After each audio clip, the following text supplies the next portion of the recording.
안녕하세요. 사무엘입니다. 요즘에 장이 참 어렵죠? 이럴 때일수록 멘탈 관리가 중요합니다. 평정심 유지하시고요.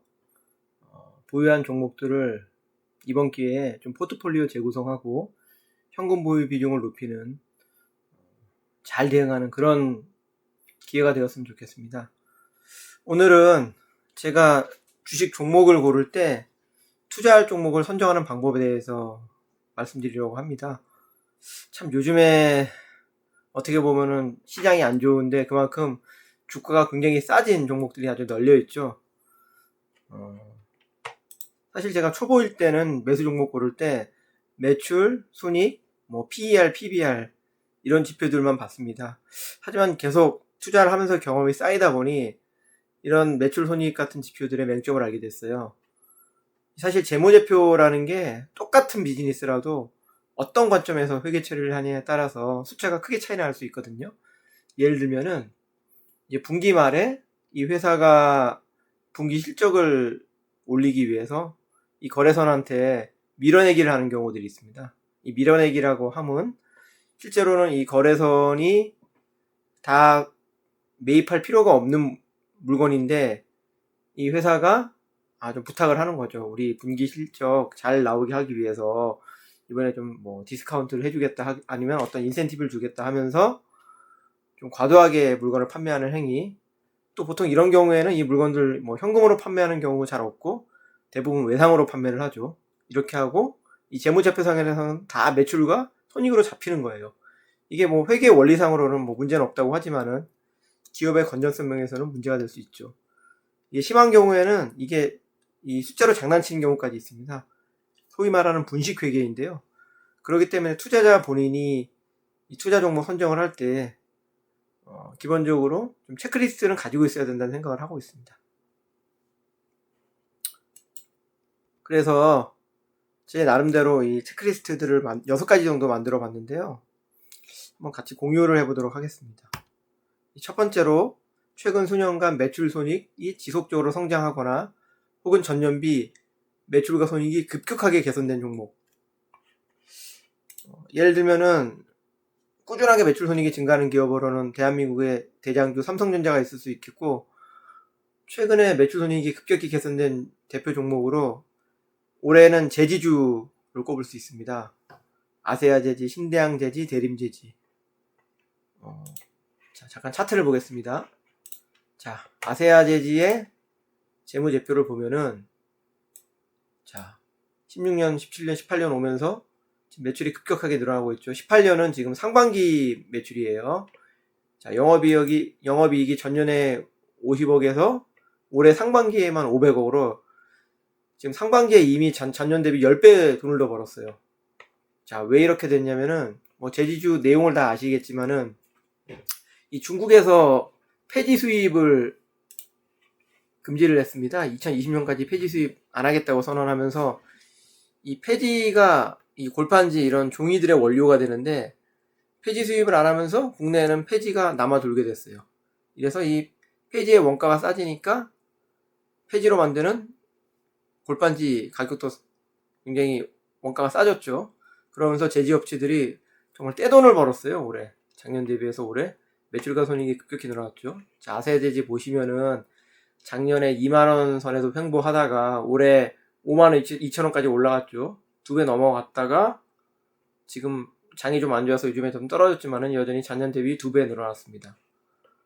이렇게 갑자기 매출 손익이 증가하는 경우가 생겨요. 이런 경우에 조기에 이런 회사를 포착을 해서 주식을 매수하면은 단기간에 큰 수익률을 거둘 수 있겠죠.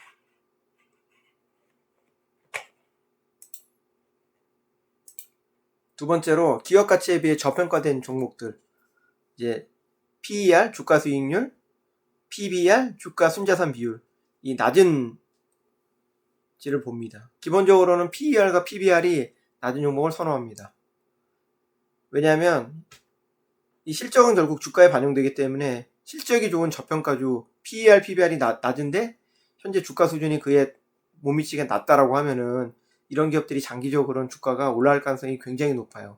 이건 통계적으로 증명된 사실입니다. 그렇지만은 한 가지 좀 조심해야 될 게 PER과 PBR은 이제 이 기업의 이익이 향후에도 계속 증가하느냐, 그리고 현재의 주가 수준을 연동해서 같이 봐야 됩니다. 보통 저평가되어 있다는 거는 저평가된 이유가 있는 거거든요. 그리고 고평가된 주식들은 또 고평가되어 있는 이유가 있고요. 예를 들면 제약바이오 주식 엄청나게 고평가되어 있죠. 미국의 팡 이런 회사들, 아마존 같은 경우에 PER이 지금 100이 넘어가요. 그렇지만은 이 미래 가치를 투자자들이 인정하기 때문에 그만큼 고평가되어 있는 거예요.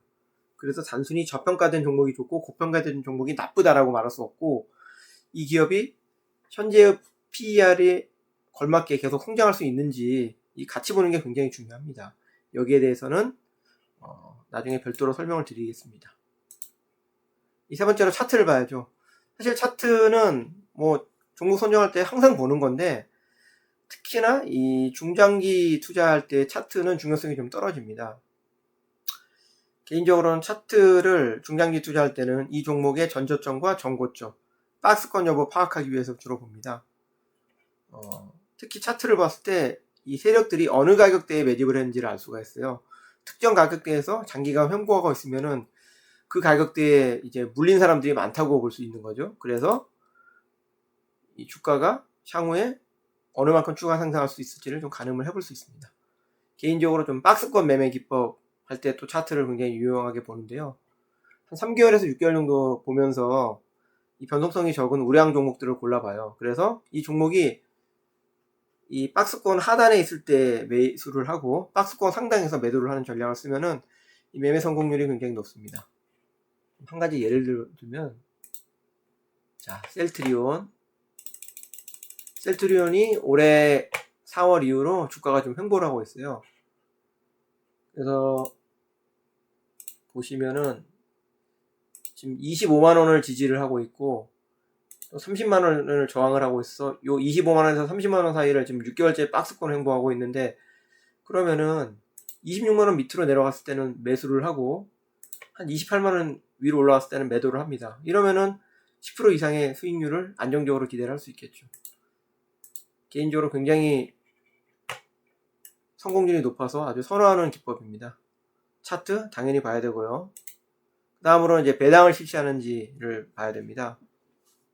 배당은 이 기업이 주가를 부양할 의지가 있는지, 그리고 어느 정도 주주 친화 정책을 펼치는지를 잘 보여줍니다. 이 다른 지표는 왜곡이 있을 수 있어도 주주한테 배당을 실시한다는 거는 실제로 이 회사가 번 돈을 주주한테 나눠주는 거잖아요. 그렇기 때문에 확실한 기업 가치를 보여준다고 할 수 있어요. 그리고 배당을 실시하는 기업은 보통 투자자들이 이 배당 수익률을 이 투자 수익률에 같이 고려를 하거든요. 그래서 배당을 실시하는 기업들이 요즘처럼 하락 양세에서는 상대적으로 주가 하락률이 낮습니다. 이게 하방 경직성이 높다라고 하죠. 그래서 개인적으로 굉장히 선호를 합니다. 그리고 다음으로 현금 흐름표 봐야 돼요. 이 재무제표랑 현금 흐름표 항상 같이 봐야 되는데요. 왜냐면은 앞서 말씀드렸듯이 재무제표는 장난칠 수 있는 여지가 많아요. 그렇지만 현금 흐름표는 그게 쉽지가 않거든요. 실제로 이 기업이 돈을 제대로 벌어서 투자를 어떻게 하고 차익금을 어떻게 갚고 배당을 어떻게 하는지를 이 현금 흐름표로 볼 수가 있습니다. 한 가지 예로 국내 대표 기업인 삼성전자의 현금 흐름표를 한번 보겠습니다. 자, 삼성전자 보시면은 매출 계속 증가하고 있고 영업이익 계속 증가하고 있죠. 현금 흐름이 어떨까요? 이 영업활동으로 인한 현금 흐름, 투자활동으로 인한 현금 흐름, 재무활동으로 인한 현금 흐름, 요 세 가지 봐야 되는데요.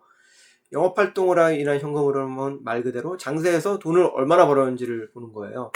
이게 재무제표상의 순이익과는 어떤 차이가 있냐면은, 재무제표상의 순이익은 소위 말해서 외상으로 번 돈도 다 순이익으로 잡히는데, 현금 흐름표상의 이 영업활동으로 인한 순이익은 실제로 장세에서 현금을 받은 경우를 여기에 표기하게 되어 있죠. 그래서 기업의 재무제표상에 손익이 늘어나면서도 영업활동으로 인한 현금 흐름도 늘어나고 있다면 정상적으로 제대로 장사하고 있다, 이렇게 볼 수 있습니다. 투자활동으로 인한 현금 흐름은 마이너스일 때 긍정적으로 봅니다. 왜냐하면 이 마이너스라는 거는 이제 이 기업이 번 돈으로 투자를 하면서 뭐 공장에 설비 투자하거나 뭐 기기를 매수를 하거나 뭐 이런 경우에 투자 활동이라는 현금이 마이너스가 되는 거죠. 이 투자를 늘린다는 것이기 때문에 이제 긍정적으로 보는 거죠. 재무 활동을이라는 현금 흐름은 보통 증자를 하거나 돈을 빌리거나 혹은 갚거나 뭐 배당을 실시하거나 이런 경우에 이 재무 활동으로 인한 현금 흐름이 플러스 혹은 마이너스가 되는데요. 마이너스가 되는 경우에는 배당을 실시하거나 혹은 차입금을 상환하는 경우에 마이너스가 됩니다. 그렇기 때문에 이 현금 흐름이 마이너스일 경우에 긍정적으로 봅니다. 정리하자면 영업활동은 플러스, 투자활동 마이너스, 재무활동 마이너스일 때 이 현금 흐름표가 긍정적이라고 볼 수 있습니다. 그리고 마지막으로는 거래량이 많은 종목을 선호합니다. 사실 거래량은 이 해당 종목에 발행한 주식수가 많고 적고에 따라서 좌우되기 때문에 절대적인 지표라고 할 수는 없어요. 그렇지만 기본적으로는 거래량이 적은 종목은 유동성이 적고 시장에서 소외된 경우가 많으니까 거래량은 많으면 많을수록 좋죠. 개인적으로 일거래량 10만 주 이상은 되는 종목을 선호합니다. 그런데 이 배당을 주는 종목 혹은 이 배당주 중에서 보통주가 아닌 우선주들이 있어요. 이런 종목들은 거래량이 적을 수밖에 없습니다. 왜냐하면 발행 주식이 적기 때문에. 그래서 사실 거래량은 가장 마지막에 제가 6번으로 배치했습니다. 상대적으로 중요도가 떨어지기 때문입니다. 그래서 제가 사실 좀 내용이 많아 보이지만 반복해서 보다 보면은 그렇게 시간 오래 안 걸리고요. 우리가 어떤 종목에 투자를 할 때 적어도 이런 기본적인 내용들은 좀 확인을 하고 투자를 해야지. 옆에 친구가 어떤 종목이 잘 나간다더라, 투자해서 돈 벌었다, 이렇게 좀 남의 말만 듣고 투자하는 경우에는 돈을 벌 수가 없죠. 상식적으로. 저는 그렇게 생각을 해요. 우리가 주식 투자할 때 정말 우리들의 피 같은 돈을 투자를 하는 거 아닙니까? 그렇기 때문에 2번, 3번 확인하고 우리 나름대로의 기준과 철학을 가지고 투자하는 게 굉장히 중요하다고 생각을 합니다. 정말 이 주식시장에서 돈 버는 거 쉽지 않습니다. 기본적으로 이런 것들은 다 알아야 된다고 생각을 합니다. 좀 장이 좋지 않아서 굉장히 좀 힘드신 분들 많을 겁니다. 저도 지금 사실 수익률 굉장히 좀 좋지 않지만은 이럴 때일수록 여러분 멘탈 관리 잘 하시고 이럴 때일수록 더 공부를 좀 많이 하고, 사실 HTS 자주 안 보는 것도 한 방법일 것 같아요. 이런 경우에 매매 좀 쉬면서 우리도 공부를 하고 포트폴리오 다시 보고 이러면서, 항상 시장은 사이클이 있으니까요. 또 좋은 날이 올 겁니다. 분명히 옵니다. 다시 장이 회복되기를 기다리면서 좀 여러분 열심히 공부하고 준비하고 성투합시다. 이상 사무엘이었습니다.